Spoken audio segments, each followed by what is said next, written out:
Guys, मेरा नाम नमन पाठक है और आज आप सभी का डिजिटल विद्यापीठ चैनल में स्वागत है। गाइस, इस क्लास 9th साइंस एनसीईआरटी की प्लेलिस्ट को आगे बढ़ाते हुए हम चैप्टर 2 को डिस्कस कर रहे थे और हमने लास्ट वीडियो में व्हाट इज सॉल्यूशन और उसके रिलेटेड जितने भी इंपॉर्टेंट टर्म्स थे, जैसे सॉल्यूट हो गया, सॉल्वेंट हो गया, उसकी बेसिक प्रॉपर्टीज और इंपॉर्टेंट प्रॉपर्टीज को हमने डिस्कस किया था। मैंने लास्ट वीडियो की जो लिंक है वो डिस्क्रिप्शन बॉक्स में दे दी है। इसके अलावा वो आई बटन में भी कहीं ना कहीं आ ही रही होगी। अब जो उसका सेकंड टॉपिक बचा था, concentration of a solution, because ये मैं उसी में लिंक कर रहा था, लेकिन वीडियो की लेंथ जो थी वो बहुत ज्यादा लंबी हो रही थी और वो वीडियो भी लगभग 25 से 26 मिनट की हो चुकी है। तो इस चक्कर में मैंने ये इसका पार्ट दूसरा बना दिया। सो बिना टाइम को वेस्ट करते हुए मैं वीडियो को आगे बढ़ाता हूं और अपने टॉपिक की तरफ मूव ऑन करता हूं, that is the concentration of A solution. So let's start now. In activity 2.2, we observed that groups A and B obtained different shades of a solution. अब हमने जो लास्ट कुछ वीडियोस से पहले मैंने एक एक्टिविटी 2.2 डिस्कस करी थी, वो शायद चैप्टर नंबर 2 की पहली वीडियो थी। उसकी लिंक भी मैंने आपको डिस्क्रिप्शन बॉक्स में दे दी है, आप वो जाके चेक कर सकते हैं। तो उसमें हमने डिस्कशन किया था एक्टिविटी 2.2 को। तो उसमें जो ग्रुप ए था उसको हमने few crystals of copper sulphate के मैंने मिक्स करे थे। जो ग्रुप ए को मैंने वाटर दिया था, उस बीकर में मैंने कुछ क्रिस्टल्स दिए थे जो वो उसमें मिक्स किए उन्होंने, और ग्रुप बी को मैंने एक स्पैचुला दिया था कॉपर सल्फेट का। ठीक है, तो देखा जा रहा था कि दोनों में शेड्स में फर्क आ रहा था, और सही बात है, फर्क आएगा डेफिनेटली। सिंपल सा कॉपर सल्फेट के एग्जाम्पल को कंसीडर ना करते हुए अगर मैं कोई ऐसा प्रैक्टिकल एग्जाम्पल जो आप अपनी एवरीडे लाइफ में देख सकते हो वो मैं बताऊं तो सिंपल है। उसके लिए आपको क्या करना है, 2 ग्लास ले लेने हैं, उन दोनों ग्लास में पानी भर लेना है। अब आप क्या कर सकते हैं, एक ट्रांसपेरेंट ग्लास ले लीजिए, उससे आपको क्लियरली विजिबल भी हो जाएगा। अब आप एक ग्लास में तो सिर्फ 2 बूंद डालिए इंक की, और दूसरे वाले में लगभग 10 से 15 बूंदें डालिए, है ना। तो आपको अपने आप ही डिफरेंस पता चल जाएगा कि जो 2 बूंद या 3 बूंद जिसमें आपने डाली होगी वो कम शेड होगा। जिस भी कलर का आप ले लीजिए, मैं रेड ले लेता हूं तो वो कम रेड होगा। बट जिस ग्लास में मैंने लगभग 15 से 20 बूंदें या 10 बूंदें जो भी आपका है उस रेशो से ज्यादा डालनी है, जो आपने लास्ट रेशो डाला था 2 से 3, उससे कहीं ज्यादा डालनी है ड्रॉप्स, तो कहीं ना कहीं रेशो चेंज होगा, डेफिनेटली आप जानते हो। तो यहां पर भी वही चीज हुई कि वहां पर एक स्पैचुला डाला था ग्रुप बी ने कॉपर सल्फेट का, तो वहां पर शेड डिफरेंट होगा, और जिसने कुछ क्रिस्टल्स डाले थे ग्रुप ए ने, वहां पर भी शेड डेफिनेटली चेंज होगा। तो इसने भी वही कहा है कि एक्टिविटी 2.2 में आपने बिल्कुल ऑब्जर्व किया होगा।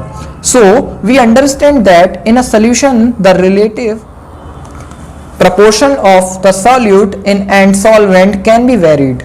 ठीक है, तो क्लियर है, ये हम समझ सकते हैं कि जो उसका प्रपोर्शन है सॉल्यूट और सॉल्वेंट का डेफिनेटली अलग अलग होगा, तभी तो हमारा जो कलर में चेंजेस दिखने को मिल रहे हैं वो होंगे चेंज।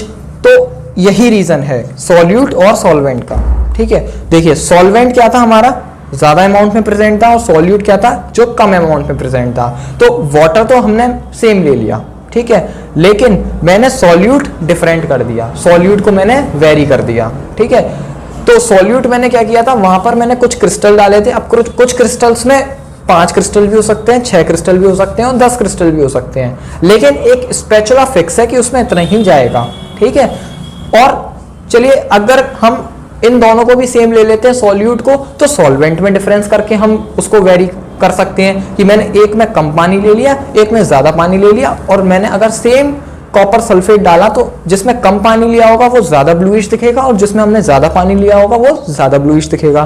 तो अगर मैं सॉल्यूट और सॉल्वेंट के जो रेशो है उसको डिफरेंट कर दूं तो हमारा जो प्रपोर्शन आएगा फाइनल, वो भी हमारा वेरी होगा, जो आउटपुट निकल के आएगा उससे वो भी हमारा डेफिनेटली वेरी होगा। Now, depending upon the amount of solute present in a solution, it can be a dilute, concentrated or a saturated solution. Exactly. अब हमारे उस सोल्यूट जो कि हमारा कम अमाउंट में प्रेजेंट होता है किसी भी सोल्यूशन में, उस पर डिपेंड करता है कि हमारा जो सोल्यूशन है वो किस फॉर्म में है। अब फॉर्म कौन कौन सी हो सकती है, डाइल्यूट फॉर्म हो सकती है, कंसंट्रेटेड फॉर्म हो सकती है, और सैचुरेटेड सॉल्यूशन की फॉर्म हो सकती है। अब डाइल्यूट और कंसंट्रेटेड में अभी डिस्कस करूंगा डेफिनेटली, और सैचुरेटेड सोल्यूशन को थोड़ा बाद में डिस्कस करेंगे। तो dilute and concentrated are a comparative terms, ये दोनों हैं जो कंपेयर कर सकते हैं एक दूसरे से। कैसे? डाइल्यूट का मतलब होता है सिंपल लैंग्वेज में पतला, और कंसंट्रेटेड का मतलब होता है गाढ़ा। तो जैसे कोई चीज हमारी गाढ़ी है तो हम क्या बोलेंगे? कंसंट्रेटेड है, और कोई चीज हमारी पतली है वो हमारी क्या है? डाइल्यूट है। अब जैसे डाइल्यूट और कंसंट्रेटेड में फर्क किस बात का है? पानी के अमाउंट का ही तो फर्क है।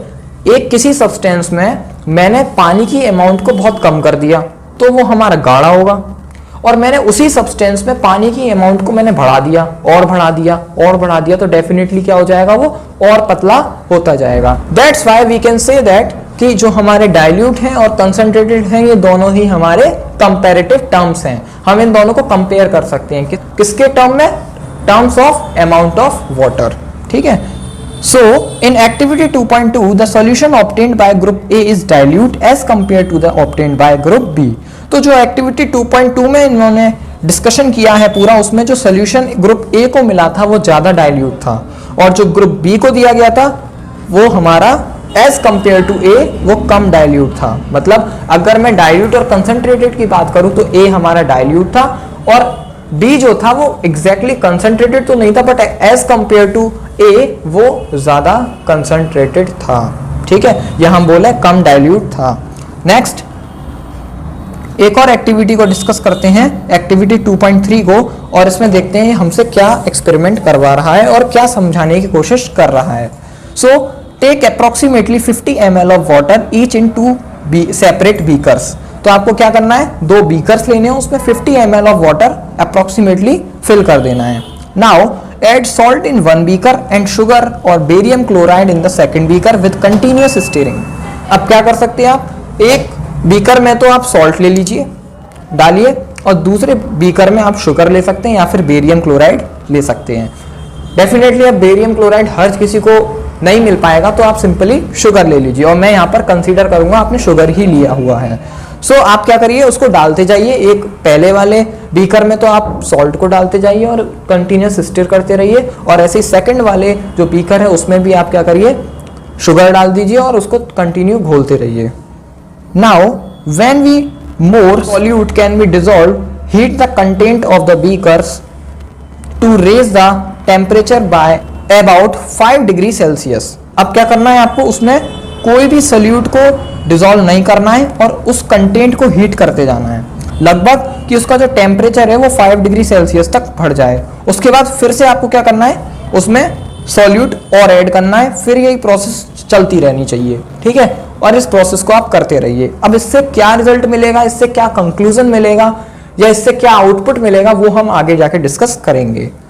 लेकिन इसमें एक क्वेश्चन अराइज हो गया। अब वो क्वेश्चन क्या है? Is the amount of salt and sugar or barium chloride that can be dissolved in water at a given temperature the same? So ये क्या कहना है क्वेश्चन? क्या जो सॉल्ट होगा या फिर हमने जो दूसरे बीकर में शुगर या बेरियम क्लोराइड लिया है उसको जब हम वाटर में डिसॉल्व करेंगे एक गिवन टेम्परेचर पे तो क्या वो सेम होंगे? सो इसका आंसर जो होगा मेरे हिसाब से it may be possible, it may not be possible. लेकिन जो सेकंड वाला है मैंने लिया it may not be possible, इसके चांसेस बहुत ज्यादा हैं। क्यों? क्योंकि भैया देखिए सॉल्ट के जो एक पार्टिकल है वो बहुत ही ज्यादा छोटा होता है। इवन हम एक क्रिस्टल जो होता है शुगर का वो तो हम अपनी नेक्ड आई से देख सकते हैं और आसानी से हमको दूर से विजिबल हो जाता है, लेकिन जो सॉल्ट होता है उसका जो एक पार्टिकल होता है वो हम अपनी विजिबल आई से जब बहुत ध्यान से देखते हैं तब जाके कहीं हमको वो दिखाई देता है। तो सॉल्यूट को जो साइज है वो तो हमारा डिफरेंट है ना। जो सॉल्ट है उसका साइज बहुत छोटा है as compare to sugar crystal. Single crystal की बात कर रहा हूं मैं शुगर के, तब भी वो बहुत छोटा है। तो अगर मैं शुगर को मिक्स करूंगा और तब स्टिर करता जाऊंगा और ये प्रोसेस जो हमने अभी एक्टिविटी में करी थी उसको फिर हीट करना है, उसका टेम्परेचर लगभग 5 डिग्री सेल्सियस पर बढ़ जाना चाहिए, तो वहां पर अमाउंट डेफिनेटली डिफरेंट होगा। ठीक है, तो इसका जो परफेक्ट आंसर निकल के आएगा उसका ये निकल के आएगा कि उन दोनों का जो अमाउंट होगा डेफिनेटली चेंज होगा। Now at any particular temperature a solution that has dissolved as much solute as it is capable of dissolving is said to be a saturated solution. अब यहाँ पर एक इंपॉर्टेंट टर्म निकल के आता है और वो क्या टर्म है? Saturated solution. अब क्या होता है सैचुरेटेड सॉल्यूशन? ये जो टर्म है सैचुरेटेड सॉल्यूशन, ये अभी मैंने इसी वीडियो में कुछ टाइम पहले बोला था, ऊपर जो पैराग्राफ आया था उसमें। अब हम उसकी डेफिनेशन को पढ़ेंगे और उसको भी क्लियर करेंगे। तो सैचुरेटेड सॉल्यूशन का जो अगर मैं सिंपल सी लैंग्वेज में बताऊं तो किसी भी पर्टिकुलर टेम्परेचर पे अगर कोई सॉल्यूशन जितना ज्यादा सॉल्यूट डिसॉल्व हो सकता है उस पर्टिकुलर सॉल्यूशन में, या उस सॉल्यूशन में उस सॉल्यूट को डिसॉल्व करने की जो मैक्सिमम कैपेसिटी होगी, वही हमारी क्या कहलाएगी? सैचुरेटेड सॉल्यूशन कहलाएगी। ठीक है। सैचुरेटेड अगर मैं साइंस के टर्म में बात करूं तो हमेशा ज्यादातर केसेस में तब यूज होगा जब बिल्कुल एक पीक लेवल तक की बात हो रही हो, कि उसके बियॉन्ड वो अपनी उस प्रॉपर्टी को लगभग खो चुका होगा। ठीक है। तो यहां पर भी वही चीज है कि एक सॉल्यूशन के अंदर किसी सॉल्यूट को डिसॉल्व करने की जो मैक्सिमम कैपेसिटी होगी, एक जो पीक लेवल होगा उसका, कि इसके बाद उसमें कोई भी सॉल्यूट इससे ज्यादा डिसॉल्व नहीं हो सकता है, वही हमारा क्या कहलाता है? किसी पर्टिकुलर टेम्परेचर पे सैचुरेटेड सॉल्यूशन कहलाता है। दूसरे शब्दों में अगर मैं बताऊं, when no more solute can be dissolved in a solution at a given temperature is called as a saturated solution. सही बात है, वही जो मैंने अभी बताया कि किसी भी सॉल्यूशन के अंदर जब वो इतनी कैपेसिटी पे पहुंच जाए कि अब उसके ऊपर कोई भी सॉल्यूट उसमें डिसॉल्व नहीं हो सकता है किसी भी पर्टिकुलर टेम्परेचर पर या फिर गिवन टेम्परेचर पे, सो उस सॉल्यूशन को तब हम क्या बोलेंगे? एक सैचुरेटेड सॉल्यूशन बोलेंगे। नाउ अब एक और डेफिनेशन निकल के आएगी, सॉल्युबिलिटी। ये भी एक इंपॉर्टेंट टर्म है, इसको भी डिस्कस करते हैं। The amount of the solute present in the saturated solution at this temperature is called its solubility. So अब solubility क्या है? वो amount solute का जो कि उस saturated solution में present होगा उसी टेम्परेचर पे जिस टाइम पर उस सॉल्यूशन ने अपनी सैचुरेटेड स्टेट को अटेन किया था, वही हमारी क्या कहलाएगी? सॉल्युबिलिटी कहलाएगी। ठीक है। मतलब दूसरे शब्दों में और सिंपल भाषा में मैं अगर बताऊं तो जिस टाइम, जिस टेम्परेचर पे और जिस पोजीशन पे उसने सैचुरेटेड सॉल्यूशन ने अपनी सैचुरेटेड स्टेट को अटेन किया था, उस टाइम जितना सॉल्यूट उसमें प्रेजेंट होगा, उस सॉल्यूशन में जितना सॉल्यूट उसमें प्रेजेंट होगा, वो पूरा अमाउंट क्या कहलाएगा? हमारी सॉल्युबिलिटी कहलाएगा। Next, if the amount of the solute contained in a solution is less than the saturated level, it is called an unsaturated solution. अब इसके बाद थर्ड जो इंपॉर्टेंट टर्म आती है और नेक्स्ट जो इंपॉर्टेंट टर्म आती है वो क्या है? हमारी अनसैचुरेटेड सॉल्यूशन। सो सैचुरेटेड सॉल्यूशन समझ में आ गया होगा आपको और सॉल्युबिलिटी समझ में आ गया होगा। अब देखिए, वो कंडीशन जब मैंने एक सॉल्यूशन में सिर्फ मैंने वाटर ले लिया, अब वाटर में मैंने कुछ भी सॉल्यूट उसमें डिसॉल्व नहीं किया, लेकिन मैंने धीमे धीमे उसमें से अब सॉल्यूट को मिलाना स्टार्ट कर दिया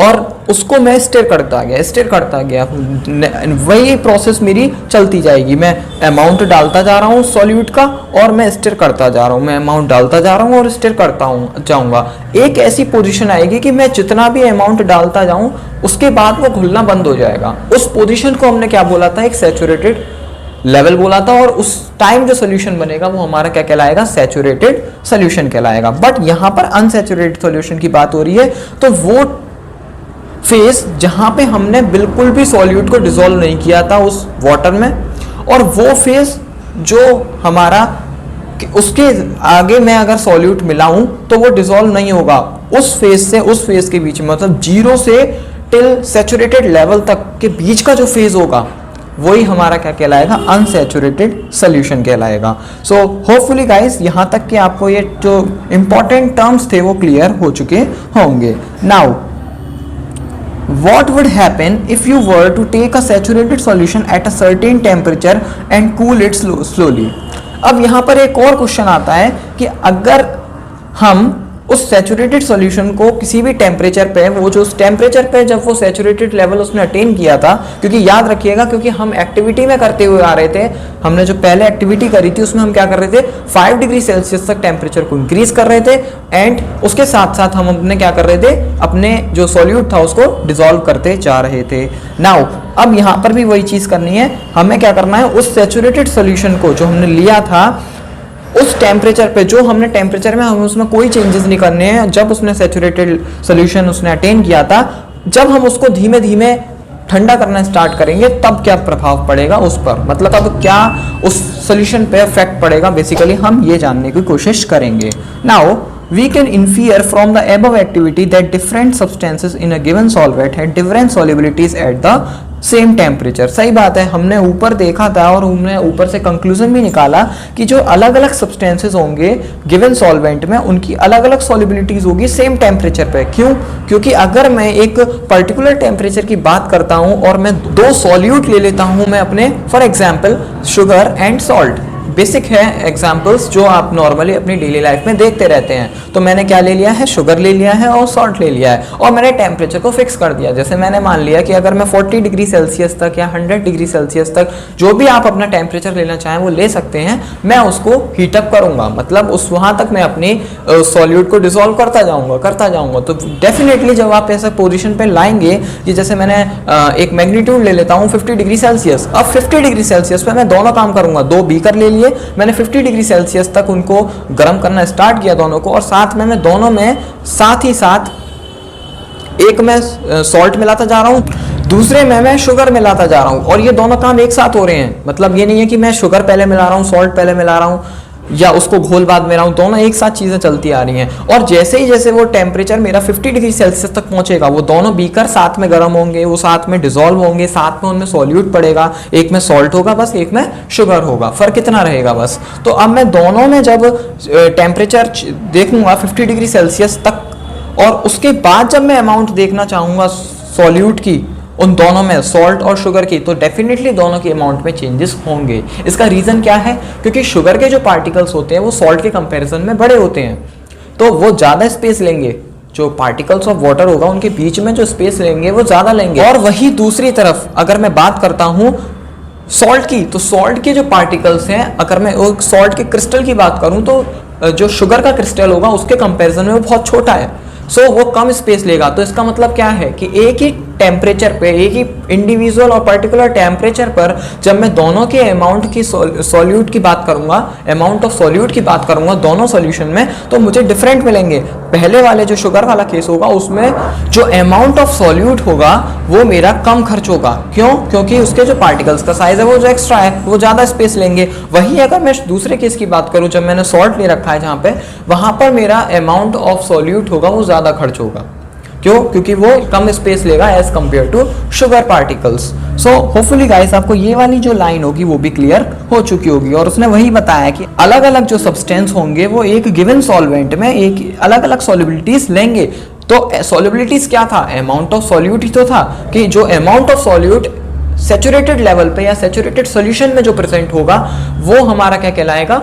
सॉल्युबिलिटी कहलाएगा। तो वहां पर क्या होगा? जो अमाउंट ऑफ सॉल्यूट होगा शुगर पार्टिकल्स का सैचुरेटेड लेवल पे अपने, वो कम होगा। और वही जो दूसरा केस मैंने क्या लिया है सॉल्ट, वहां पर जो अमाउंट ऑफ सॉल्यूट होगा सैचुरेटेड सॉल्यूशन में वो ज्यादा होगा। सो ये वाली लाइन आपको क्लियर हो चुकी होगी। नाउ एक और इंपॉर्टेंट टर्म यहाँ पर निकल के आता है, concentration of a solution. Basically मैंने पहले आपको बता दिया है कि कंसंट्रेशन होता क्या है, लेकिन फिर भी हम एक और बार इसको डिस्कस कर लेते हैं कि what is concentration, exact definition क्या होती है कंसंट्रेशन की। The concentration of a solution is the amount of solute present in a given amount, mass or volume of solution, or the amount of solute dissolved in a given mass or volume of a solvent. So concentration of solution क्या कहलाएगा? Amount किसका? solute का वो amount जो किसी भी दिए हुए जो सोल्यूशन है उसके अमाउंट में जो डिसॉल्व होगा या प्रेजेंट होगा उसको ही हम क्या कहेंगे? कंसंट्रेशन ऑफ ए सोल्यूशन बोलेंगे। या दूसरे शब्दों में मैं बोलूं वो अमाउंट सोल्यूट का जो कि किसी भी गिवन मास या फिर वॉल्यूम जो भी होगा उसका सॉल्वेंट का, उसमें जो प्रेजेंट होगा हमारा अमाउंट ऑफ सोल्यूट, वही हमारा कंसंट्रेशन ऑफ ए सोल्यूशन कहलाएगा। जैसे फॉर एग्जांपल अगर मैं एक सॉल्वेंट ले लेता हूं अपना वाटर और सॉल्यूट ले लेता हूं शुगर, तो मेरा उस पर्टिकुलर जो सोल्यूशन होगा जो गिवन मास है या हमारा गिवन वॉल्यूम है उस सॉल्वेंट का, उसमें मैं जितना अमाउंट डालूंगा शुगर का जो कि इस समय हमारा सॉल्यूट का काम कर रहा है, वही हमारा क्या कहलाएगा? Concentration of a solution. Now concentration of a solution is equals to amount of solute upon amount of solution और amount of solute upon amount of solvent. तो अगर मैं मैथमेटिकली बात करूं तो ये हमारा जो पूरा एक फॉर्मूला बन के आएगा वो क्या कहलाएगा? Concentration of a solution is equals to amount of solute upon amount of solution, या फिर सॉल्यूशन की जगह क्या हो सकता है, सॉल्वेंट भी हमारा हो सकता है। Now there are various ways of expressing the concentration of a solution, but here we still learn only two methods. अब concentration of solution को express करने के लिए काफ़ी सारे तरीके हैं हमारे पास।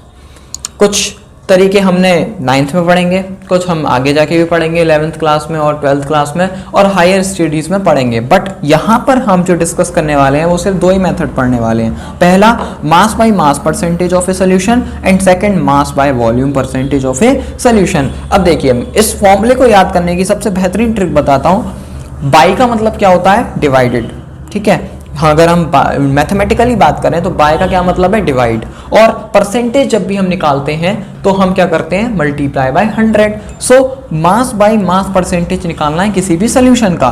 और अभी हमने कंसंट्रेशन ऑफ ए सोल्यूशन क्या पढ़ा था, amount of solute upon amount of solution और amount of solute upon amount of solvent. So यहाँ पर भी हम कुछ नहीं करेंगे, बस वहां पर चेंजेस करते जाएंगे। मास बाय मास पूछ रहा होगा तो हम वहां पे मास लगा देंगे दोनों का, और अगर मास बाय वॉल्यूम पूछ रहा होगा तो मास और वॉल्यूम वहां पे अटैच कर देंगे। देखिए, mass by mass percentage of a solution निकालना है तो मास of solute upon mass of solution, ये तो निकल आएगा कंसंट्रेशन। लेकिन जब मुझे परसेंटेज निकालनी है तो हम अपनी पिछली क्लासेस में पढ़ के आ चुके हैं कि परसेंटेज हम कैसे कैलकुलेट करते हैं। जब हमको फ्रैक्शन से परसेंटेज में कैलकुलेट करना होता है तो कन्वर्ट करना होता है, या फिर तो हम क्या करेंगे, न्यूमरेटर अपॉन डिनोमिनेटर में मल्टीप्लाई कर देंगे 100 का। तो यहाँ पर मास of solute upon mass of solution जो है वो क्या है, न्यूमरेटर अपॉन डिनोमिनेटर की फॉर्म में, इसलिए मैं मल्टीप्लाई बाय 100 कर दूंगा। सो मेरा ये एक फॉर्मूला बन के आ जाएगा। जब भी कभी क्वेश्चन आएगा मास बाय मास परसेंटेज निकालने के लिए, मैं तुरंत इसी को अप्लाई कर दूंगा और डायरेक्टली मेरे को सॉल्व करने के बाद आंसर मिल जाएगा। सेकेंड जो है हमारे पास mass by volume percentage of a solution. तो इसके बाद क्या है हमारा, मास बाय वॉल्यूम, मतलब मास अपॉन वॉल्यूम। और मास किसका होगा, ऊपर सॉल्यूट का होगा और नीचे किसका होगा, सॉल्यूशन का होगा, क्योंकि हम कंसंट्रेशन निकाल रहे हैं, बेसिकली एक्सप्रेस ही तो कर रहे हैं कंसंट्रेशन को मास बाय वॉल्यूम के टर्म में। तो मास of solute upon volume of solution, और ये किसकी फॉर्म में हो गया, न्यूमरेटर अपॉन डिनोमिनेटर, मतलब फ्रैक्शन की फॉर्म में हो गया। और जब मुझे किसी फ्रैक्शन को परसेंटेज में कन्वर्ट करना होता है तो मैं क्या करूंगा, मल्टीप्लाई बाय 100। सो यहाँ पर भी सिमिलरली हमें ऊपर जैसा ही कुछ मिल गया, बस वॉल्यूम का डिफरेंस मिलेगा।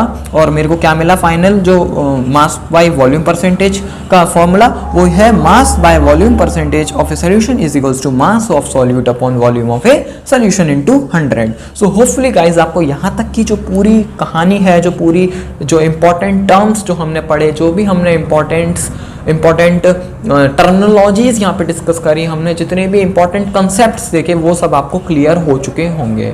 सो गाइस, मैंने बीच में वीडियो की लेंथ मेरी सबसे जो मेन रीज़न है बड़ा होने का वो यही है कि मैं हर चीज़ को बार बार रिपीट कर देता हूँ। एक ही अगर मुझे टर्म बतानी होती है तो मैं 2-3 तरीके से उसको बताता हूँ कि कैसे भी आपको समझ में आ जाए। इस चक्कर में मेरी वीडियो की लेंथ बड़ी हो जाती है। लेकिन इसके बावजूद अगर आपको कोई भी डाउट रहता है related to any topic, any line of NCERT, any even word, so आप मुझको कमेंट कर सकते हो। मुझे डायरेक्टली यूट्यूब की जो नीचे कमेंट बॉक्स होता है उसमें कमेंट कर सकते हो। लेकिन कुछ बच्चे ऐसे होते हैं जो शाई नेचर के होते हैं, जो मुझको कमेंट नहीं कर पा रहे हैं कोई किसी रीज़न की वजह से, कि उनका जो क्वेश्चन है वो थोड़ा ऐसा है कि शायद कुछ बच्चे उस पर हंसें, जो भी है वॉटेवर जो उनका रीज़न हो, तो आप मेरे को क्या कर सकते हो, मैंने अपनी आपको इंस्टाग्राम आईडी शेयर कर दिया, आप मेरे को इंस्टाग्राम पे डायरेक्ट डीएम कर सकते हो और मैं आपका वहाँ पर भी रिप्लाई दूंगा। इसके साथ साथ आप मेरे को, जो बच्चे इंस्टाग्राम यूज़ नहीं करते हैं, फेसबुक का ऑप्शन रखा है, आप मेरे को फेसबुक पर भी फॉलो कर सकते हो,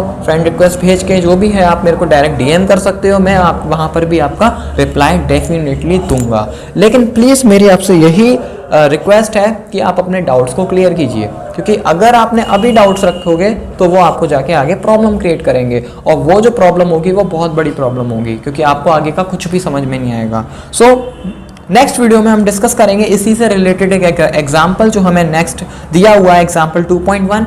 अब तक के लिए यही है। Bye bye, take care.